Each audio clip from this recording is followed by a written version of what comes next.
And everyone. तो सबसे पहले तो आपका मेरे यूट्यूब चैनल पर काफी का बहुत बहुत स्वागत है। और आज की जो वीडियो है वो एक कंप्लीट सॉल्यूशन है आपके सारे डाउट्स का कि एयरफोर्स में एप्लीकेशन फॉर्म फिलिंग से लेके ज्वाइनिंग तक का जो सफर है वो कैसा है, वहां तक कैसे पहुंचा जाता है, किन किन फेजेस से गो थ्रू होना पड़ता है वहां तक पहुंचते पहुंचते, या पीएसएल में या एनरोलमेंट में नाम बनाते बनाते आपको क्या क्या चीजें हैं वो कंप्लीट करनी होती हैं। तो उन सारी चीजों के ऊपर मैं आप सभी लोगों के लिए अपना मैसेज डिलीवर करूंगा। अपनी जो सारी चीजें हैं वो आप सभी लोगों को समझाने की पूरी पूरी कोशिश करूंगा कि आप बहुत ही अच्छे ढंग से समझ पाएं कि आखिर जिस दिन आप फॉर्म फिल कर रहे हैं एयरफोर्स ग्रुप, चाहे वो ग्रुप एक्स के लिए हो चाहे वो ग्रुप वाई के लिए हो, तो जिस दिन आपने फॉर्म फिल किया है उस दिन से लेके जब आप अकेडमी में एंटर करेंगे या फिर आपको जब अपना फाइनली ज्वाइनिंग लेटर आप अपने हाथ में पाएंगे, उस दिन तक का सफर कैसा होता है, किन किन फेजेस से आपको गो थ्रू होना होता है। तो इन सारी चीजों के ऊपर मैं आपसे चर्चा करूंगा। आपको अपनी जो जर्नी है, अपनी जो यात्रा है इस पूरे सफर की, वो बताने की पूरी पूरी कोशिश करूंगा। तो चलिए स्टार्ट करते हैं। तो यहाँ पर देखिए, सबसे पहले मैं आपको क्लियर कर दूं कि यहाँ पर मैं उन सारी चीजों के ऊपर बात नहीं करूंगा कि ग्रुप एक्स का एलिजिबिलिटी क्राइटेरिया क्या है, ग्रुप वाई का एलिजिबिलिटी क्राइटेरिया क्या है, ठीक है, और क्या क्या एग्जामिनेशन किस तरीके से होता है। मैं इन सारी चीजों के ऊपर बात नहीं करूंगा क्योंकि ऑलरेडी मैं इन पर वीडियोस बना चुका हूँ। आप प्रीवियस वीडियोस में देख सकते हैं कि ग्रुप एक्स वाई का एग्जाम कैसे निकालें, फेज 2 के टाइम पे क्या होता है। मैं यहाँ पे फोकस करूंगा कि एक प्रोसीजर क्या होता है पूरा, और जो जब मैंने एग्जाम दिया यार, मैंने जब ये सारे प्रोसीजर क्लियर किए उस टाइम पे क्या क्या चीजें थी जो सीखने लायक थी, जहां पर मैक्सिमम कैंडिडेट गलतियां कर देते हैं। जो मेरे को लगा, देखिए ये मेरा पर्सनल ओपिनियन है, पर्सनल ओपिनियन बेस्ड वीडियो है कि यहाँ जहां पर मेरे को लगता था कि यार ये जो भाई ने गलती की या इस कैंडिडेट ने जो गलती की, ये अगर ये गलती नहीं करता तो शायद ये यहाँ आउट नहीं होता या रिजेक्ट नहीं होता। तो इन सारी चीजों के ऊपर बेस्ड ये वीडियो होने वाली है। It's my personal opinion based video, या जो भी आप कहें इसको, वो ये है। तो चलिए मैं अपनी जर्नी के साथ स्टार्ट करता हूं कि मैंने फॉर्म फिलिंग से लेके आज तक का किस किस तरीके का प्रोसीजर रहा। तो जनवरी में एग्जाम के लिए एप्लीकेशन फॉर्म आए थे। एक्चुअली नोटिफिकेशन तो दिसंबर 2019 में ही आया था। फॉर्म फिलिंग जनवरी 2 जनवरी से स्टार्ट हुई थी, 2 जनवरी 2020 से। और जो बैच था वो जनवरी 2021 में ज्वाइनिंग लेने वाला था, but due to corona, as you all know, कि कोरोना की वजह से इसको डिले करके जुलाई 2021 में बना दिया गया। और जुलाई 21 तो छोड़िए, अभी तो कुछ आता पता ही नहीं है। खैर आगे बढ़ते हैं। तो 3 जनवरी 2020 को मैंने इस एग्जाम के लिए एप्लीकेशन फॉर्म को फिल किया। एंड इनिशियली जो एग्जाम था वो मार्च 2020 में कंडक्ट होना था। मार्च 2020 में कंडक्ट कोरोना की वजह से नहीं हो पाया, क्योंकि आपको पता है कि 23 मार्च से जनता कर्फ्यू लगा और भी काफी सारी चीजें हुई। तो इनिशियली एयरफोर्स ने प्लान किया कि एग्जाम को पोस्टपोन किया जाता है। अच्छा, एक चीज मैं आपको और बता दूं जो आजकल कहीं ना कहीं मिसिंग लगती है, वो ये है कि उस टाइम पे जो एयरफोर्स का जो रवैया था, एयरफोर्स का जो नेचर था, वो ये था काफी पॉजिटिव। मतलब कोई भी अपडेट थी, क्योंकि माहौल बड़ा नेगेटिव था उस समय, ठीक है, क्योंकि कोरोना की वजह से बहुत गंदा माहौल हो रखा था उस समय। तो एयरफोर्स हर महीने आती, अपनी ऑफिशियल वेबसाइट को अपडेट करते और हमें एक आश्वासन देके जाते, एक अश्योरेंस देके जाते कि या वी ट्राई आवर बेस्ट, ठीक है। वो कोशिश कर रहे हैं कि हाँ, हम अगर चाहें तो हम एग्जाम को, अगर सारी सिचुएशन ठीक हो जाए तो हम एग्जाम को जल्द से जल्द कराने की कोशिश कर रहे हैं। बट सिचुएशन ठीक नहीं थी, क्योंकि आपको पता है जुलाई या जून तक तो लॉकडाउन, नेशन वाइड लॉकडाउन ही रहा था 2020 में। तो इस वजह से एग्जाम कंडक्ट नहीं हो पाया। फाइनली एग्जाम कंडक्ट हुआ 4 से 8 नवंबर 2020 के बीच में, और एग्जाम बहुत अच्छे तरीके से कंडक्ट हुआ। मेरा जो सेंटर था वो देहरादून में ही था। मैंने देहरादून में एग्जाम दे के आया, एग्जाम काफी अच्छा गया। और मेरे को पूरा यकीन था कि हाँ एग्जाम क्लियर है, क्योंकि जो प्रीवियस कट ऑफ गई थी वो 28 थी। एंड मेरे को पूरा पता था कि इससे तो काफी ज्यादा अच्छे मार्क्स आने वाले हैं। लेकिन एक शॉकिंग न्यूज आने वाली थी, वो मैं आपको बताऊंगा। तो एयरफोर्स की ये पॉलिसी है कि 30 दिन के अंदर अंदर जो रिटर्न है उसका रिजल्ट एयरफोर्स अनाउंस कर देगी, ऑनलाइन बेस्ड एग्जामिनेशन का। तो उन्होंने एग्जाम का जो रिजल्ट है वो 26 नवंबर 2020 को एग्जाम रिजल्ट अनाउंस किया। शाम के तकरीबन 5 या 6 बज रहे होंगे, और मैंने 6:30 बजे के तकरीबन रिजल्ट देखा था अपना। कोइंसिडेंटली या फॉर्चुनेटली जो मैंने रिजल्ट था वो काफी जल्दी देख लिया, इसको मेरे को देखने को मिल गया। वरना मेरे काफी दोस्त हैं उनको अपना रिजल्ट दूसरे दिन देखने को मिला, क्योंकि साइट फिर क्रैश कर गई। तो उस वजह से मैंने अपना रिजल्ट काफी जल्दी देख लिया, तो मेरे को पता लग गया कि या आई शॉर्ट लिस्टेड। एंड अब शॉकिंग न्यूज के बारे में आपको बता देता हूँ कि मैंने आपको क्या बोला था कि जब मैंने रिटर्न कर दिया था तो आई एम मैं पूरी तरीके से फुल्ली कॉन्फिडेंट, पूरी तरीके से फुल्ली कॉन्फिडेंट था कि हाँ इस बार निकल जाएगा, क्लियर हो जाएगी चीजें। बट यहाँ पर जो शॉकिंग न्यूज थी वो ये थी कि मैंने बेस की थी कि previous cut off is just 27.5 and 28 marks, and मेरे तो उससे काफी ज्यादा है, तो बहुत अच्छा सारी चीजें क्लियर हो जाएंगी। मतलब सारी चीजें इन द सेंस कि बहुत एकदम अश्योर था मैं। उन लोगों से भी बोलता था जिनके 38 37 मार्क्स आते कि आप चिंता लेने की कोई बात नहीं है, आराम से सारी चीजें क्लियर हो जाएंगी, कोई बात नहीं। तो जब मैंने उसकी कट ऑफ देखी, कट ऑफ इज जस्ट 43, जो आज तक की सबसे हाईएस्ट कट ऑफ गई है एयरफोर्स की, मतलब जब से ऑनलाइन एग्जाम हो रहे हैं जब से। और मैं कहूँ तो शायद अब तक इतनी कट ऑफ कभी नहीं गई होगी जितनी इस बार कट ऑफ गई थी। 70 में से 43 marks is not just easy task. तो जो 43 मार्क्स थी वो कट ऑफ गई एयरफोर्स के एग्जामिनेशन की, और मैं देख के हिल गया नहीं कि इतनी कट ऑफ कैसे जा सकती है। But fortunately I got cleared, and उसके बाद मेरे को 1ASC अम्बाला कैंट असाइन किया गया कि यहाँ पर आपका जो नेक्स्ट स्टेज है फेज 2, जिसको एयरफोर्स में फेज 2 बोलते हैं, वो आपका कंडक्ट कराया जाएगा। तो जिसकी मुझे को डेट मिली 15 जनवरी। उस टाइम पर माहौल बहुत अच्छा था, क्योंकि मैं ऐसी फैमिली से या फिर ऐसे सोसाइटी से आता हूँ जहां पर शायद ऐसा कल्चर नहीं है कि कोई इतने फेजेस वाली एग्जामिनेशन को कोई माने। वहां पर क्या होता है कि अगर आपने रिटन क्लियर किया है, यू जस्ट गॉट जॉब। मतलब अगर आपने एक रिटन भी क्लियर कर दिया तो उसका मतलब कि आपकी नौकरी लग गई। That kind of scenario which is happened at that time. So ये चीजें हुई थी उस समय। बट या ये काफी मेमोरेबल चीजें हैं, बहुत अच्छी लगती हैं, ठीक है, और कोई दिक्कत भी नहीं है, हर मोमेंट को एंजॉय किया है। एंड उसके बाद मेरे को जो असाइन किया गया वो ये 26 नवंबर को मेरे को पता चल गया कि हाँ मेरा 15 जनवरी 2021 को मेरा फेज 2 होने वाला है अम्बाला में। तो मैं उसकी प्रिपरेशन में लग गया, चाहे वो रनिंग की बात हो, चाहे ग्रुप डिस्कशन की बात हो, एसआरटी के पेपर की बात हो, कैसे भी प्रैक्टिस की बात हो, मैं उन सारी चीजों में लग गया कि हाँ, कैसे भी करके फेज 2 क्लियर करना है इस बार। इनिशियली जब 15 जनवरी आई तो उससे कुछ दिन पहले मेरा पोस्ट गार्ड का एग्जाम भी था, एंड मैंने वो एग्जाम भी निकाला, इंडियन कोस्ट गार्ड का रिटन एग्जाम भी निकाला। बट अनफॉर्चुनेटली उस एग्जाम की जो फिजिकल फिटनेस टेस्ट था, जो फेज 2 में फिजिकल फिटनेस टेस्ट जो इनिशियल स्टेज में होता है, वो मेरे से क्लियर नहीं हुआ। And I got depressed eight that time कि यार अगर 15 जनवरी को मेरा एयरफोर्स का फेज 2 है और रनिंग तो उसमें भी होनी है, जब मेरे से कोस्ट गार्ड में यहाँ उससे 10 दिन पहले नहीं निकल रहा है, देन मैं एयरफोर्स में कैसे निकालूंगा। सो ये सिनेरियो काफी बहुत दिक्कत करने लग गया मेरे को। एंड बट एक पॉजिटिविटी मेंटेन रखी कि नहीं कोई नहीं, सब चीजें क्लियर हो जाएंगी। बट हाँ, कहीं ना कहीं मन के कोने में ये डर जरूर बैठ गया था कि कहीं ना कहीं डाउट तो है, ठीक है। तो वो सारी चीजें रही मेरे साथ उस समय। बट या चाहे आप उसको भगवान का आशीर्वाद कहिए चाहे मेरी पॉजिटिविटी की बात कहिए, तो वो सारी चीजें उस समय काफी काम आई। एंड जो 10 दिन का जो टाइम पीरियड था ना, जो 4 से लेके और 14 जनवरी तक का जो टाइम पीरियड था, जब 4 जनवरी को मेरा कोस्ट गार्ड का फेज 2 हुआ और 15 जनवरी को मेरा इंडियन एयरफोर्स का फेज 2 होना था, तो उस टाइम पीरियड में मेरे को काफी क्रिटिकल थॉट्स आने लग गए थे कि यार क्या होगा क्या नहीं होगा। तो बड़ा दिमाग बिल्कुल हिल गया था कि क्या करना चाहिए इस समय।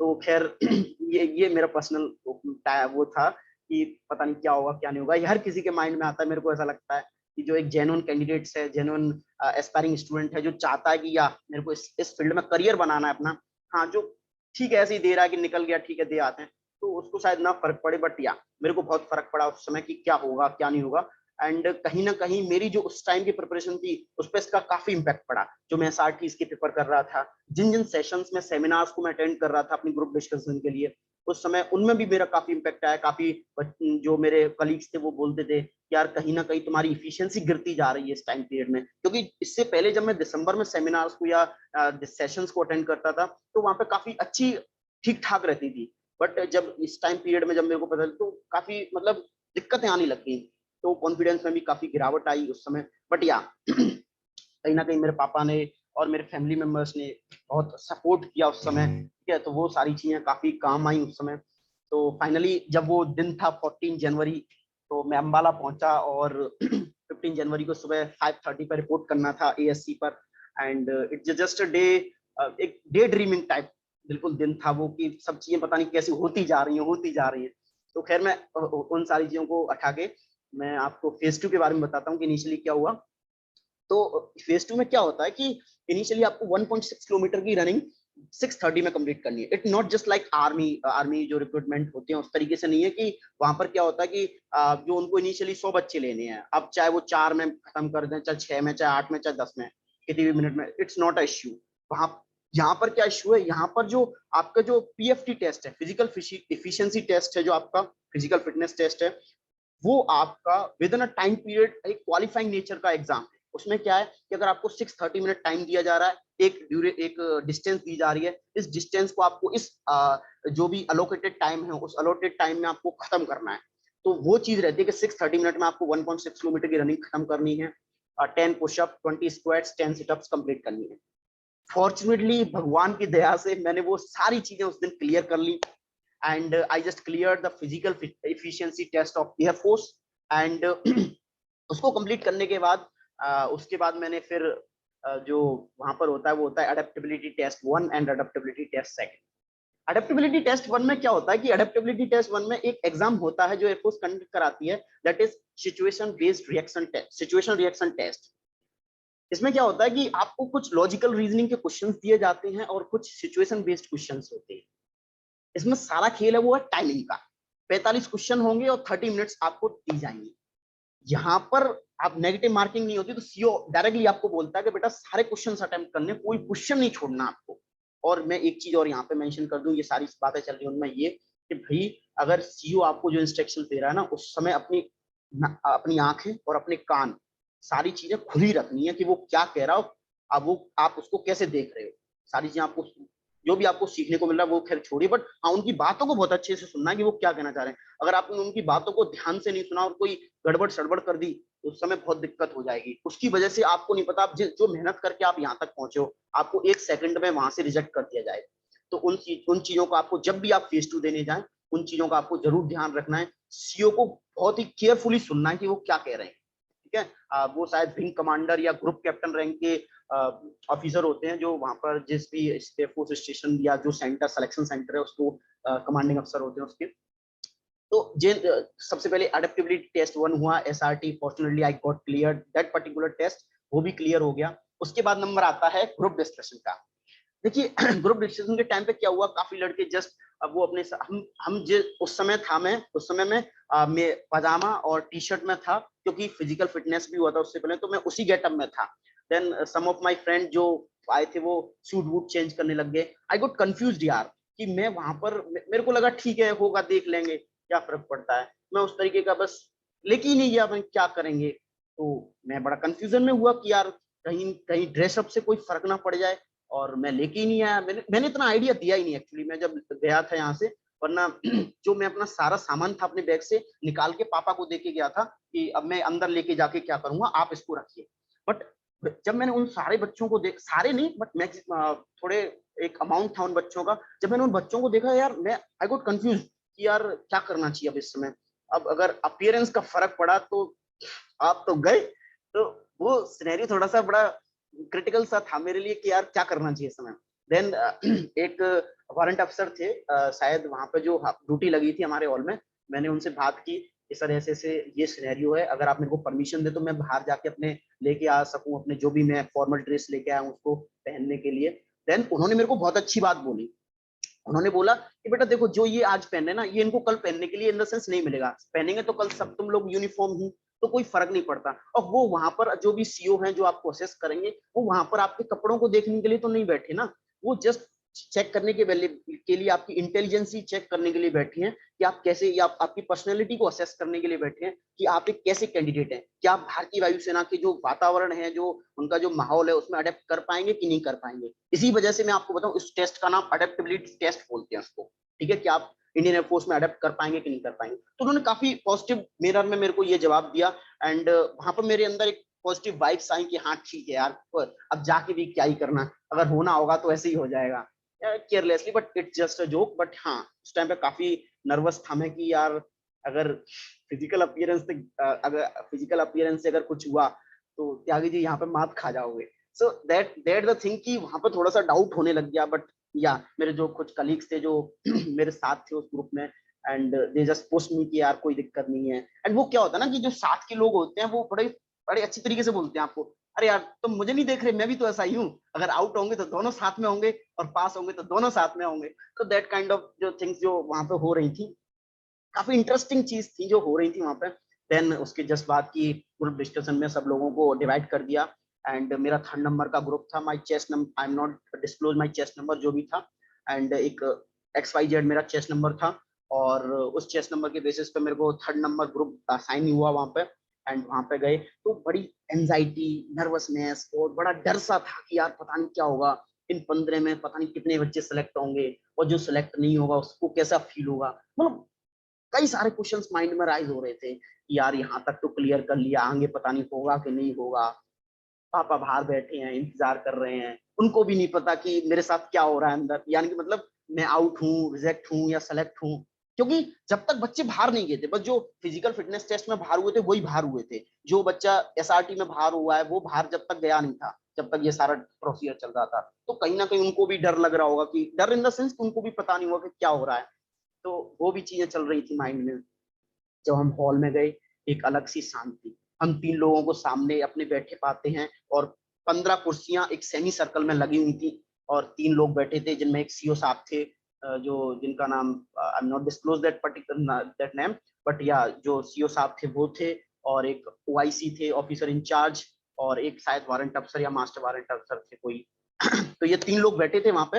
एंड माहौल काफी शांत एकदम। जैसे हम लोग जाते हैं, वो हम लोग ग्रीट करते हैं उनको, they just greet back. And वहां पर हम लोग बैठ जाते हैं, वहां पर उनका एक जो असिस्टेंट होता है कोई, वो हमको एक कार्ड डिस्ट्रीब्यूट करता है, और sorry I can say that booklet, जो बुकलेट डिस्ट्रीब्यूट करता है। उस बुकलेट में जनरली क्या होता है, जनरली क्या, उस बुकलेट में एक पैसेज सा होता है, एक पूरा पैराग्राफ होते हैं 2-3, उसमें उस एक टॉपिक के बारे में पूरा एक्सप्लेनेशन दी जाती है। अब आपको क्या करना है, 15 कैंडिडेट को जो दिया गया है उसको आपको पढ़ना है। उसके बेसिस पे आपको ये एनालाइज करना है कि ये टॉपिक किस बारे में है, हमसे क्या कहना चाहता है, और आपको उन सारे टॉपिक्स को अपने माइंड में एकदम रिकैप्चर कर लेना है कि जब मैं डिस्कशन करूंगा तो इनमें जो स्टैटिक दे रखा है या इनमें जो फैक्ट दे रखे हैं, मैं उनको कहीं ना कहीं इंक्लूड करूंगा। आइदर जो आपकी logical reasoning, logical based reasoning है, उसके बेसिस पर भी आप उसके फैक्ट प्रोवाइड करा सकते हो, बट कोशिश कीजिए कि आपको वहां पे जो फैक्ट प्रोवाइड कराए जा रहे हैं वहां से आप थोड़ा सा कॉपी कर पाए। लेकिन आपको इंग्लिश कॉपी नहीं करनी वहां से। इंग्लिश आप जो आप कम्युनिकेशन में बोल रहे हैं, वो आपको अपने अंदर की भाषा होनी चाहिए, जो आप अंदर के विचार होनी चाहिए कि आप क्या बोलना चाह रहे हैं, वो थी। अच्छा, एक चीज इस ग्रुप डिस्कशन में मैं एक चीज और मेंशन कर देता हूँ। काफी लड़के बोलते हैं कि यार ये सारी चीज मेंशन मैटर नहीं करती यार, कि इंग्लिश बोलो हिंदी बोलो, बट यस, इंग्लिश मैटर्स। वहां पर ग्रुप डिस्कशन में इंग्लिश मैटर करती है। आपको जो भी आप बातें बोल रहे हैं वो आपको इंग्लिश में बोलनी है, और फुल्ली कॉन्फिडेंट होकर बोलनी है। वहां पर ये नहीं लगना चाहिए कि यार पता नहीं कौन सी इंफीरियर लड़के से बात हो रही है। जब आप बोलें, एक ग्रुप आपको सुनने के लिए तैयार हो कि यार एक लड़का बोल रहा है, बहुत अच्छा बोल रहा है, ठीक है ना। तो एक कम्युनिकेशन स्किल्स के ऊपर काम करिए अपने पे, ठीक है ना, उनको इम्प्रूव करिए। मैं तो ये कहूंगा। और सबसे अच्छी बात यहाँ पे कि ये नहीं कह रहा कि मैं शशि थरूर बन जाइए यार, कि बट आप जब अपनी चीजों को रख रहे हैं, ठीक है, तो एक माध्यम आपका ये नहीं होना चाहिए कि मेरे पे इंग्लिश नहीं आती तो मैं अपनी बातों को रख नहीं पाऊंगा, ठीक है। कोशिश कीजिए, उनको भी पता है, ये जस्ट वांट टू चेक कि हम इस बच्चे को ट्रेंड करके उस लेवल तक ला पा रहे हैं कि नहीं ला सकते। वो बस ये चेक करना चाहते हैं। ट्रेंड तो वो करेंगे ही यार, कि अगर आपको कोई चीज नहीं आती तो और सिखाएंगे, बट वो चाहते हैं कि उस स्केल पे लड़का बैठ रहा है, फिट की नहीं बैठ रहा है, उस स्केल तक आना आपके लिए इंपॉर्टेंट है। तो that skill is very important. उस स्केल तक आप खड़े उतरिए उनकी उनकी उम्मीदों पर। तो ये वहां पर हुआ। देन पूरा जो उसके बाद सब लोग अपना इंट्रोडक्शन देते हैं, टॉपिक को समराइज करते हैं, ठीक है। और जैसे ही ये प्रोसीजर चल रहा होता है उसके बीच में वो GD के लिए बोल देते हैं, तो ग्रुप डिस्कशन स्टार्ट हो जाता है, सब लोग अपने अपने ओपिनियन देते हैं। जनरली क्या होता है कि जो सीओ साहब होते हैं वो जनरली यही बोलते हैं कि इतना मजा नहीं आया तुम्हारे तुम्हारे जो तुम्हारा जो ग्रुप है, तुम्हारे ग्रुप में इतना मजा नहीं आया। वो जनरली मेरे को ऐसा लगता है हर ग्रुप से यही चीज बोलते हैं, ठीक है। हालांकि होता है कि कई मतलब ग्रुप्स में नहीं, शायद वो जो जिस तरीके की चीजें वो एक्सपेक्ट कर रहे थे उस तरीके की चीजें हो नहीं पाई उस ग्रुप से। ये भी उसके पीछे रीजन होता है। बट या मैंने जितने भी लड़कों से बात की वो सब ये बोल रहे थे कि सीओ साहब ने हमसे एक ही चीज बोली कि मजा नहीं आया। तो वो सारी चीजें आपको इतना डिमोटिवेट नहीं होना। अच्छा, उस समय पे क्या लगता है, उस समय पे ये भी लगता है यार सब भी ठीक ठाक, कुछ बच्चों को छोड़ के ठीक ठाक सही बोला है। अब पता नहीं सीओ साहब किसको सेलेक्ट करेंगे, किसको सेलेक्ट नहीं करेंगे। बहुत सारी चीजें चलती हैं कि पता नहीं कौन रिकमेंड होगा कौन नहीं होगा। तो वो सारी, और वो जो टाइम पीरियड ना बहुत लंबा टाइम पीरियड होता है, क्योंकि आप अगर इनिशियल ग्रुप में हो तो और ज्यादा लंबा हो जाता है। जैसे कि मैं 3rd ग्रुप में था। ग्रुप कितने थे, तकरीबन 10 ग्रुप होंगे, ठीक है। अब भाई ग्रुप चलते जा रहे हैं चलते जा रहे हैं, अब जब पूरे ग्रुप कंप्लीट हो जाएंगे, रिजल्ट उसके भी 1-1.5 घंटे बाद आएगा। तो वो सिचुएशन, वो टाइम पीरियड बड़ा क्रिटिकल होता है, ठीक है। ये तो खैर मैं अपने थोड़ा एक्सपीरियंस शेयर कर रहा हूँ आपके साथ। बट वो टाइम पीरियड बड़ा क्रिटिकल सा था। उसके बाद हम लोग वेट करते हैं, कमांडिंग ऑफिसर आते हैं, वो सब लोगों का जो भी बच्चे क्वालिफाई। अच्छा, वहां का एक इंसिडेंट और मैं आपको आपके साथ साझा करना चाहूंगा कि जब सीओ साहब नाम लेते हैं तो वो जनरली बोलते हैं कि जिस लड़के का मैं रोल नंबर अनाउंस करूंगा या जिस लड़के का मैं चेस्ट नंबर अनाउंस करूंगा, उस बच्चे को खड़ा होकर मेरे पास आना है, अपना नाम, अपने पापा का नाम और जो उसका रोल नंबर है वो बोलना है, उसको 3 चीज बोलनी है, ठीक है ना। अब यहाँ पर बच्चों के माइंड में क्या आएगा, यार अगर सीओ साहब इतनी सारी चीजें वेरीफाई करवा रहे हैं, इसका मतलब ये है कि यही बंदा सेलेक्ट हुआ है। अब वो चेस नंबर बोलते जा रहे हैं, बोलते जा रहे हैं, बोलते जा रहे हैं, अब मेरा नाम नहीं है उसमें, उस रो में मेरा नाम नहीं है। देन आई थिंक यार आउट हो गए हम तो, क्योंकि हमारा नाम आ ही नहीं रहा, क्योंकि हमने पहली परसेप्शन बना लिया था कि जिस बंदे से ये पूछ रहे हैं, इतनी सारी चीजें पूछ रहे हैं, इसका मतलब ये है कि यही बंदा सेलेक्ट हुआ है। बट बाय गॉड, जिस समय उन्होंने ये फाइनल, जब ये सारी चीज कंप्लीट हो गई, जब उन्होंने ये बोला ना, congratulation guys, congratulation gentleman, you all are got recommended, भाई वो जो माहौल बना ना उस समय पे, हालांकि थोड़ा बच्चों ने थोड़ा शोर शराबा सा भी कर दिया था, मतलब तालियां वालियां बजा के, बट हाँ इनिशियली वो सब लोग शांत हो गए बाद में थोड़ा। बट जो माहौल था वो काफी अच्छा माहौल था। And we all are got surprised कि ये क्या हो गया, हमने कभी सोचा ही नहीं था, मतलब सोचा इन द सेंस कि यार ये इतनी सारी चीजें इस बच्चे से वेरीफाई कराए, यही सेलेक्ट हुआ होगा, हम तो नहीं हुए। तो वो भी एक अलग माहौल था, खैर। एंड उसके बाद जैसे ये सारी चीजें हुई तो सीओ साहब जाते हैं, फिर ओआई साहब, ओआईसी जो होते हैं ऑफिसर इंचार्ज, वो आते हैं और वो सारी चीजों को एलेबोरेट करते हैं, बच्चों से बातचीत करते हैं, नॉर्मल कन्वर्सेशन, हमारे कोई डाउट होते हैं तो हमारे डाउट्स क्लियर करते हैं, जैसे मेडिकल से रिलेटेड बताते हैं सारी चीजें कि क्या करवा के आना है, क्या नहीं करवा के आना। ये भी बोलते हैं कि आप फाइनली, मतलब अभी आप सेलेक्ट हुए हैं बट फाइनल सिलेक्शन अभी आपका नहीं है, मेडिकल के ऊपर डिपेंड है, और जो आपकी पीएसएल आएगी उसमें भी डिपेंड करेगा, ये सारी चीजें। तो ये सारी चीजें बोलते हैं, और ये बोलते हैं कि पढ़ाई आपको कंटिन्यू रखनी है, इसके चक्कर में पढ़ाई नहीं छोड़नी कि अब तो मेरा फाइनल सिलेक्शन हो गया, ये सोच के पढ़ाई नहीं छोड़नी। तो वो सारी चीजें भी बातें होती हैं। देन उसके बाद एयरफोर्स स्टाफ से आते हैं और वो सब बच्चों को एक लेटर सा देती हैं। उस लेटर पे क्या होता है, वो जनरली वो एयरफोर्स जो पोस्ट आता है ना ज्वाइनिंग लेटर का, वो जो पोस्ट के ऊपर जो एड्रेस वगैरह लिखा रहता है, उस पर हमें अपनी हाथों से लिख के आना था कि एड्रेस क्या है हमारा, ठीक है ना, अपना नाम, पापा का नाम, एड्रेस, विलेज, हाउस, जो भी यहाँ से हो तुम, टाउन वाउन जो भी है, सिटी, वहां उस पर अपना एड्रेस डालना होता है। तो वो एक अलग फीलिंग थी जब अपने ही ज्वाइनिंग लेटर पे अपने ही हाथों से तुम अपना एड्रेस डाल के आ रहे हो, वेरी ग्रेट और amazing feeling at the time की, पता नहीं कब तक आ पाएगा ये घर पे, और ये इस तरीके की चीजें। तो उस समय पे काफी अलग माहौल सा बन रहा था ये चीजें का, पता नहीं क्या I can't explain that particular moment में, आप एक्सप्लेन नहीं कर पाऊंगा, जब आप उस मोमेंट से गो थ्रू होगे तब आप अपने आप समझ जाएंगे कि मैं क्या कहना चाहता था आप सभी लोगों से। तो वो ये था कि काफी अच्छा माहौल था, तो हमने भरे, और वो जो स्टाफ में थे वो ये बोल रहे थे, शायद पता नहीं कौन वारंट अफसर थे, पता नहीं जेडब्ल्यू थे, वो ये बोल रहे थे कि जो तुम इसमें डालोगे उसी जगह पे पहुंचेगा, अब तुमने गलत डाला तो यानी कि तुम्हारा ज्वाइनिंग लेटर तुम्हारे पास नहीं आएगा। इट्स जस्ट फन फैक्ट कि ऐसा नहीं होता, क्योंकि आपका ईमेल पे भी आता है और बाई पोस्ट भी आता है, तो कोई दिक्कत वाली बात थी नहीं ऐसा, क्योंकि आपने ऑलरेडी नाम अपना लिस्ट में देख लिया था, you all you are selected. तो ऐसी कोई दिक्कत भी नहीं थी, क्योंकि वो खुद बोलते हैं अगर आपके पास लेटर नहीं आया, अगर आपका नाम लिस्ट में फिट कैंडिडेट में है, तो आप उसका स्क्रीनशॉट लेके डायरेक्ट एएससी को रिपोर्ट कर सकते हैं। तो ऐसी कोई दिक्कत नहीं थी, बट हाँ दैट्स समथिंग डिफरेंट। तो उसके बाद सबको वो एड्रेस वेड्रेस फिल करवाने के बाद सबको एक मेडिकल अपॉइंटमेंट लेटर दिए गए, जिसमें उनका एसएमसी, उनकी डेट और उनकी time reporting of time.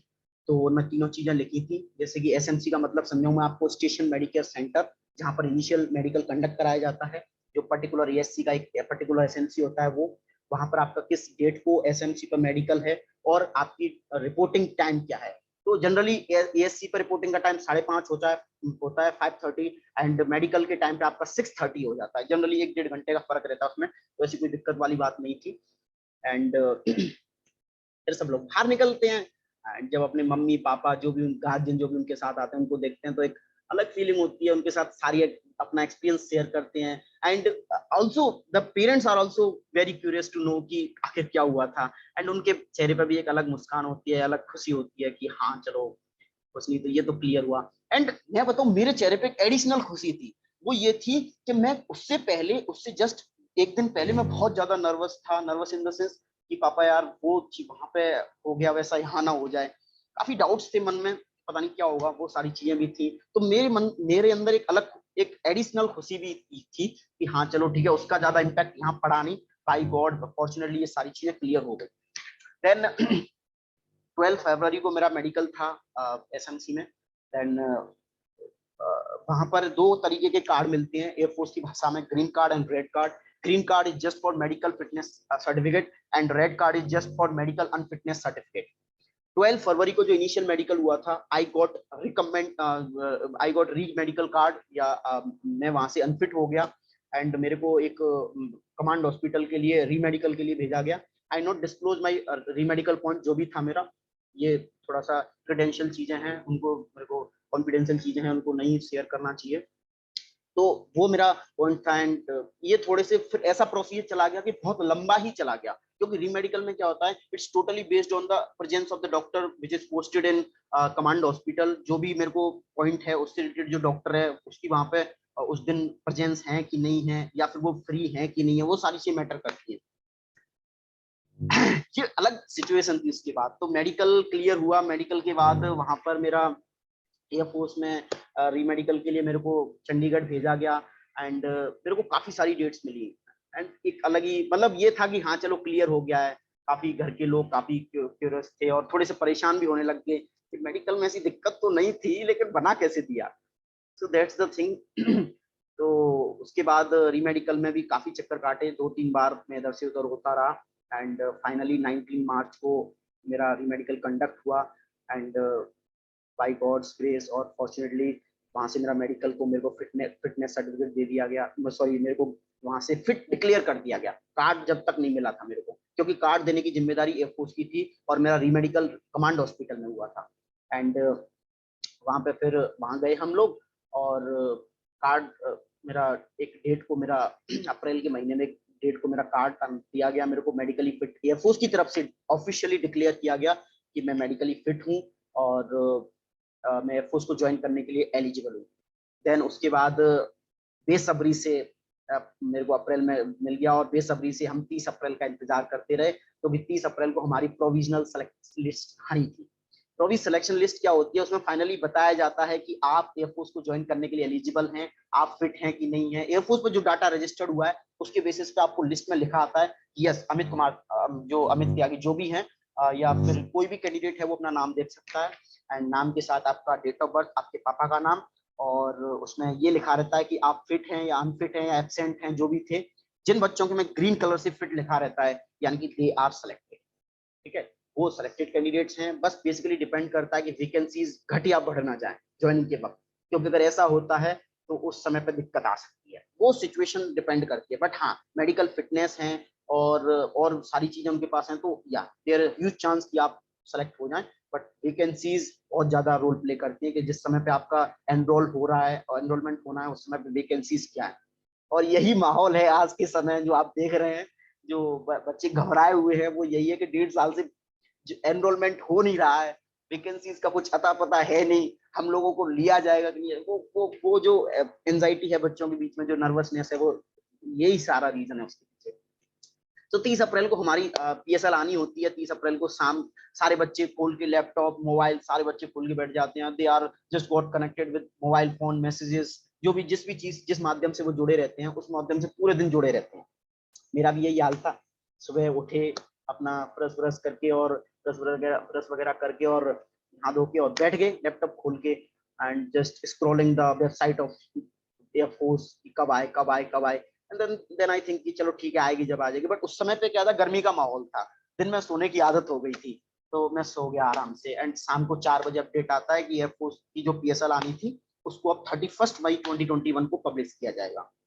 Then उसके लिए वेट करते रहे। बट उस टाइम पे थोड़ी सी जो 30 अप्रैल की टाइम है उस टाइम पे मैंने इतना सा वेट, इसके लिए मैं इतना क्यूरियस इसलिए भी नहीं था कि अनफॉर्चुनेटली कि उस टाइम पे मेरे घर में जो कंडीशन थी वो इतनी अच्छी थी नहीं कि मेरे को ऐसा, मैं इतना ज्यादा वो नहीं था कि आए जब आ जाए, मेरे को ऐसा फर्क नहीं पड़ता था उससे, क्योंकि सिचुएशन उस टाइम पे मेरे घर की थोड़ी ठीक नहीं थी। मतलब इन द सेंस कि I just lost two of my family members eight that time, की उस वजह से इतना ज्यादा खुशी नहीं रही थी कि जब आएगी तब आ जाएगी, कोई फर्क नहीं पड़ता उससे। तो वो सिनेरियो था। बट 30 अप्रैल को मैंने इतना ज्यादा उसको देखा नहीं 30 अप्रैल के टाइम। बट हाँ 31 मई का मेरे को याद है, जो मैंने अभी चीज बोली थी आपको 31 मई वाले दिन की थी। 31 मई को मैंने बहुत इंतजार किया कि ठीक है यार अब आ जाए तो कोई दिक्कत नहीं, मतलब कोई दिक्कत इन द सेंस कि आनी चाहिए, वो क्यूरियोसिटी फिर जागने लग गई थी कि हाँ। तो उस दिन मैंने लैपटॉप खोल के मैंने देखा, पूरे दिन स्क्रॉल करता रहा, फिर मैं सो गया। एंड देन 31 को 12:30 बजे लिस्ट पब्लिश्ड, एंड मैंने पब्लिश लिस्ट को खोला, और लिस्ट को खोलते समय एक नर्वसनेस अलग सी थी। मैंने अपने भाई को बोला, मेरे छोटा भाई को बुलाया और मैंने तू खोल, बट एंड वो इतना अवेयर नहीं था इन चीजों के बारे में। देन खोला मैंने ही, ठीक है। फिर मैंने सडनली उसमें अपना नाम सर्च किया, एंड वो पीडीएफ में लिखा था no match found, and I just got यार ये क्या हो गया। एंड थोड़ी देर बाद उसकी उसकी नजर जाती है उस पर, फिर वो हाईलाइट होके आ जाता है अमित त्यागी, तो that is a different feeling. तो उस टाइम पे फिर हाँ मेरे पे लिखा आता है कि यस फिट कैंडिडेट, और डेट ऑफ बर्थ मेरा नाम पापा का नाम लिखा आ जाता है। एंड कहीं ना कहीं लगा कि ठीक है यार अच्छा ही हुआ जो हुआ। देन उसके बाद वेट करते हैं अपन एनरोलमेंट का, और कर ही रहे हैं। ठीक है ना। तो खैर अब मैं वैकेंसीज की बात बताऊं तो देखिए, इट्स माय पर्सनल ओपिनियन, आप यहाँ तक सुनते हुए मेरे को आए हैं, तो मैं आपको एक चीज ये भी बता देता हूँ कि यार घबराने की कोई जरूरत नहीं है, ठीक है ना। देखो वो क्यूरियोसिटी तो हर किसी को है, जिनकी एज 21 क्रॉस कर गई है, दे आर आल्सो स्कैर्ड या afraid of that kind of situation कि यार एनरोलमेंट के टाइम 21 प्लस कंप्लीट हो गया है, अब मेरा ज्वाइनिंग होगा कि नहीं होगा। हर किसी की अलग अलग सिचुएशन है, अलग अलग कंडीशंस हैं। कोई सोच रहा है कि यार कहीं वैकेंसीज डिक्रीज ना हो जाए, अगर एयरफोर्स में इतने एक्स ग्रुप टेक्निकल में इतने लड़के जाते हैं और इतने लड़के फिट हैं, अगर by the way vacancies decrease कर गई तो किन्हीं न किन्हीं को तो आउट होना है। अब किन्हीं न किन्हीं में तो कोई तो आ सकता है ना। तो ये जो डर है वो लाजमी है, आपका कोई दिक्कत वाली बात नहीं है, ठीक है ना। But I am assure you कि या 1.5 साल से कोई भी एनरोलमेंट नहीं हुआ है एयरफोर्स में यार, रिटायरमेंट वाले तो रिटायर हो रहे हैं ना, मैन पावर की कमी। और ये हम अगर मेरे रिलेशन में या फिर मेरे कोई जानकारी में कोई एयरफोर्स में नहीं है, मेरे कुछ कलीग्स हैं, उनसे मेरे को थोड़ा सा आइडिया लग, कलीग्स भी नहीं कहूंगा, कलीग्स कहते हैं जो साथ में होते हैं, मेरे सीनियर्स हैं जो अकेडमी में मेरे को मिले थे, या कभी मैं अभी अभी जब एयरफोर्स की ये सारी चीजें क्लियर हुई तो मैं अकेडमी के थ्रू मेरे को उनके नंबर प्रोवाइड किए गए, देन मैं उनके कांटेक्ट में आया। तो उनसे अब जब मेरी बात हुई तो वो मेरे को क्लियर बोलते हैं कि यार एयरफोर्स में मैन पावर की कमी है कहीं ना कहीं, क्योंकि जितने स्क्वाड्रन एयरफोर्स में होने चाहिए अभी भी डिफिशियंसी में एयरफोर्स चल रही है। तो स्क्वाड्रन इंडक्शन होंगे तो उनके लिए जो एयरफोर्स के एम्प्लॉयज हैं उनकी जरूरत पड़ेगी, तो कहीं ना कहीं वैकेंसीज सफिशिएंट हैं। और यहाँ पर अगर मैं उन सारी चीजों के ऊपर बात भी ना करूं तो फिर भी आप देखिए कि 3 इनटेक ऑलरेडी ऐसे जा चुके हैं जहां पर वैकेंसी गई ही नहीं है। तो जो 3 बैच को आप भरेंगे तो किस बेसिस पे भरेंगे?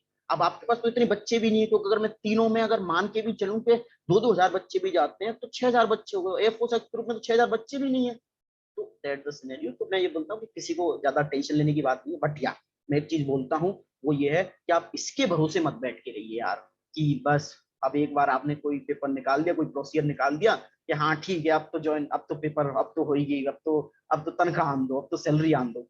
तो ये नेचर अभी से मत लाइए, क्योंकि मेरे को पता है कि आप सब जितने भी कैंडिडेट एयरफोर्स की वेटिंग का जो ज्वाइनिंग वाले हैं उनकी कहीं ना कहीं 21-22 इस 3 की रेंज में ज्यादा से ज्यादा कोई मेरा जैसा कोई हो तो 20-19 बस इस रेंज में कोई होंगे होंगे, वरना ज्यादातर सबकी एज है जो 20-21-22 इस रेंज में सारे बच्चे, ठीक है ना। तो यार कोई ज्यादा एज भी नहीं है इस एज पर, तो आपके साथ के लड़के भी कॉलेज कंप्लीट करके अब किसी गवर्नमेंट एग्जाम के लिए, आइदर किसी प्राइवेट एग्जाम जॉब के लिए अब वो सोचेंगे कि हाँ यार जॉब करनी है।